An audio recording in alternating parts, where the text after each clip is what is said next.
mestres, apóstolos, profetas, né?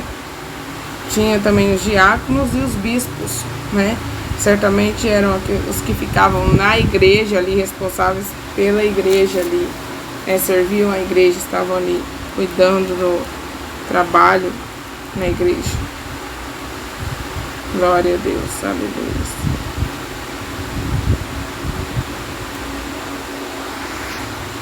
Mas a mulher está ajudando no serviço da igreja não é pecado. Naquele tempo não tinha, por causa da cultura, isso podia atrapalhar a evangelização, a salvação de almas, como eu expliquei bem no vídeo. Pra você entender esse vídeo, você precisa voltar no outro. Mas aqui, gente, no versículo 25, 1 Pedro 2, no versículo 24 está falando de Jesus. Pelas feridas dele nós fomos sarados, né? Levou os nossos pecados no seu corpo. Éramos desagarrados como ovelhas, mas agora temos voltado ao pastor e bispo das nossas almas. O pastor nosso é Jesus. O da terra, ele tem um título porque ele está apacentando as ovelhas, ele cuida, ele fica, né, restrito a uma localidade, a uma casa, né, que se chama casa de oração, se chama templo, né, ou chamam de igreja, mas o véu foi rasgado. Então, o que acontece? Não precisamos, não é o pastor que vai nos levar ao céu, não é ele que vai, né, justificar-nos diante de Deus. Não é ele que vai ouvir as nossas orações, que vai perdoar os nossos pecados. Ele não vai fazer sacrifício por nós. Os sacerdotes faziam sacrifícios, né? As pessoas tinham que ir até o templo, até o sacerdote, fazer sacrifício para serem justificados, ter os seus pecados, né, apagados ali, né, abrandando a ira de Deus. Porém, Jesus já fez isso. Nós temos livre acesso a Jesus. Então, por isso que eu digo, o que na igreja são títulos. São títulos. O título de bispa não é necessário para a mulher, deixa isso para os homens. Título de diácono, né, aqui diz diácono. As mulheres, diácono significa que serve. A mulher, ela serve, também foi chamada para servir. Então não tenho nada contra as mulheres que receberam, né, título de diaconisa, porque estão ali servindo na igreja, estão servindo água, estão ali na frente anotando recado, etc. Não tenho nada contra isso. Nem a palavra do Senhor, né? Acredito que não tenha, porque senão o Senhor Jesus não teria, né, permitido que a mulher samaritana fosse anunciar, que no mandado de Maria Madalena anunciar, não haveria profetismo, o Senhor não teria derramado os seus dons, e a mulher não teria, não estaria sendo usada da forma que ela está sendo usada hoje.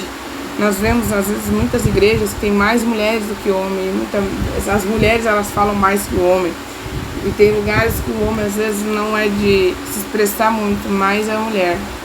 Então, se o Senhor tem usado a mulher, nós não devemos impedir o trabalhar de Deus, nem querer guerrear contra isso. Porque o Senhor, ele chama, assim como ele chamou Débora, ela era uma exceção. Nós não vamos ver todas as igrejas sendo coordenadas por mulheres. São apenas, eu mesmo só conheço 3 igrejas que você pode chegar lá e só tiver a mulher conduzindo tudo. Só 3 de muitas igrejas. Mas foram exceções, assim como Débora, eu digo, né? Se Deus chamou, ela deve corresponder ao chamado do Senhor, o Senhor vai abençoar, né? Não vejo mal nisso. E acredito também, a mulher, pela Bíblia, não é proibida de pregar nem de fazer missão. É errado se dizer assim, que a mulher está errada em fazer missão, que é pecado ela falar, senão o Senhor não daria os dons. O Senhor não iria chamar. Eu mesma tenho testemunho. Muitas vezes eu chorei, questionei a Deus e falei: Senhor, mas mulher não pode pregar. Eu ouço isso o tempo todo. Eu ouvia: mulher não pode pregar, mulher não pode, né, ficar evangelizando, querer ensinar. E o Senhor sempre me chamou para ensinar, né? E o que acontece? Eu teimei muito e padeci muito e pereci todas as vezes que lutei contra o meu chamado. Todas as vezes que eu fiquei falando: não, Senhor, não sou eu, escolhe um homem, né? E todas as vezes que eu lutei contra o meu chamado, eu padeci. Eu pereci. O Senhor me corrigiu, me exortou. E teve uma vez que o Senhor me levantou na madrugada, eu levantei assim, eu sentei assim do nada na minha cama e uma voz falando: levanta-te Eu te chamei como ministra da minha palavra. Abra a tua boca e fala, porque eu que porei as palavras na tua boca. Você falará as minhas palavras. Então, eu fugi muito por causa de ouvir pessoas. Às vezes você que está me ouvindo vai querer fugir também. Ou às vezes está fugindo. Se o Senhor tem te chamado para pregar a palavra, pare de fugir. Aceite o chamado do Senhor, vai pregar a palavra. Você não vai fazer isso sozinho. O Senhor não está te colocando como governanta de uma igreja, de uma casa.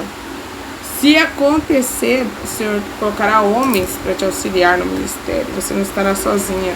Você não vai apacentar ovelhas sozinha. Você não vai ensinar ovelhas sozinha. Se acontecer, às vezes o Senhor quer te usar como uma missionária, como uma evangelista. Então vai, cumpra o seu chamado. Esses dias teve um homem, eu fui ministrar uma palavra na igreja antes de ontem à noite. E no caminho eu fiquei sabendo que na casa da minha mãe, na frente da casa da minha mãe, tinha um homem. E ele estava pegado a uma árvore lá chorando muito, estava se lamentando e pranteando. Eu senti, né, quando eu orava por ele, que tinha um espírito de morte, que o inimigo queria tirar a vida, ceifar a vida daquele homem. Ele estava em grande sofrimento, ele estava meditando na sua dor, na sua vida, em todo o sofrimento que ele havia.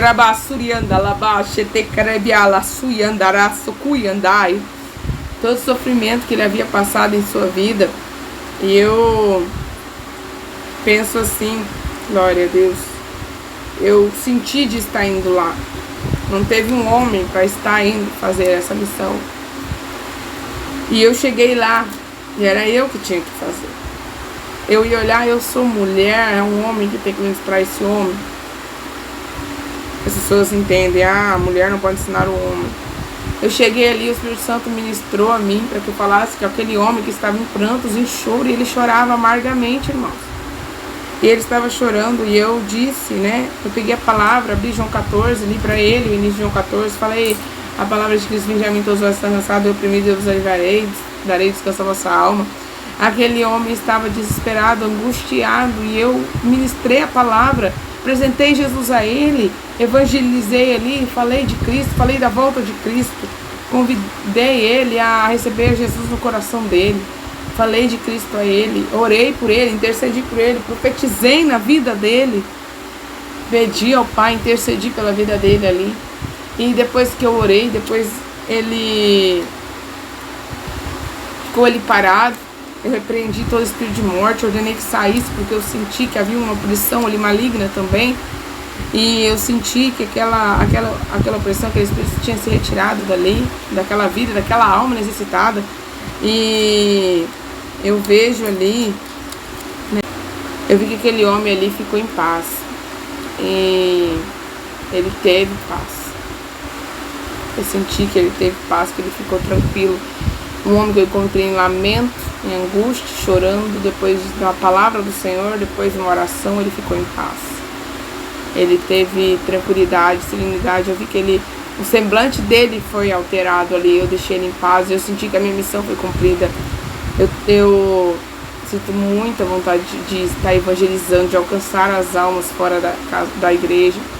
O Senhor coloca isso no meu coração. E eu falava muitas vezes para Deus: Senhor, se isso não é do Senhor, tira de mim.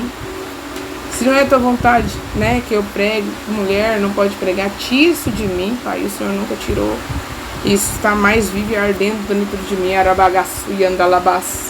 Então, ser mulher, não se envergonhe de pregar a palavra, de ensinar. Não se envergonhe. Não espere. Às vezes você está num momento igual eu tive, diante de um homem desesperado. Você vai sair procurando, você vai ligar para o seu pastor, vai incomodar o pastor. Pastor, eu estou aqui diante de um homem desesperado, vem cá. O pastor, ele tem uma casa, ele tem uma mulher, ele tem filhos, ele tem uma família, ele tem uma casa para governar. Às vezes ele não vive da obra, ele tem o serviço dele, ele tem as necessidades dele, ele tem as dificuldades dele. Se ele for atender toda a ligação de cada irmão que for chamar, porque precisa que ministre alguém que encontrou angustiado, este pastor não ia dar conta. O pastor nosso é Jesus, e o pastor mesmo, físico da igreja, ele deseja que nós, que somos ovelhas, nos desenvolvemos, não vivemos tomando leitinho, comemos alimentos sólidos e tenhamos a capacidade de transmitir a palavra do Senhor, de anunciar também o Evangelho do Senhor, né? De defender a palavra do Senhor, de expor a nossa fé, de testemunhar a nossa fé e de ajudar uma pessoa com a palavra de consolação. Então, devemos deixar de pregar a palavra de Deus, sendo nós, né, mulheres. Então, você é mulher que foi chamada, cumpre o seu ministério como a forma que o Senhor te chamou. Use os teus dons, não retenhas. Deus te chamou para ensinar, ensine. Deus te chamou para profetizar, chamou para profetizar, profetize. Deus chamou para pregar, pregue, para anunciar o evangelho, para ser evangelista, evangelize. Seu ministério na rua, pregue nas ruas, nas igrejas, pregue nas igrejas. Seu ministério é no seu lar, pregue aos seus filhos. Seu marido precisar de uma palavra de consolação, fale com ele, não é? Aquilo que Deus te direcionar, o seu marido, como eu disse no vídeo anterior, você precisa saber que o seu marido tem que ser ganho sem palavra. Quando eu digo que ele é descrente, você vai ficar incomodando ele para ganhar ele para Jesus. Não, nesse sentido não. Eu falo no sentido que o seu marido já é crente, às vezes ele vai estar num momento triste, um momento ali de angústia, você dá uma palavra para ele, aquilo que está na Bíblia, né? Então, que possamos anunciar com ousadia a palavra do Senhor, não nos envergonhar da palavra do Senhor. É isso que eu tinha para dizer e transmitir nesse estudo. Que Deus te abençoe. A paz do Senhor.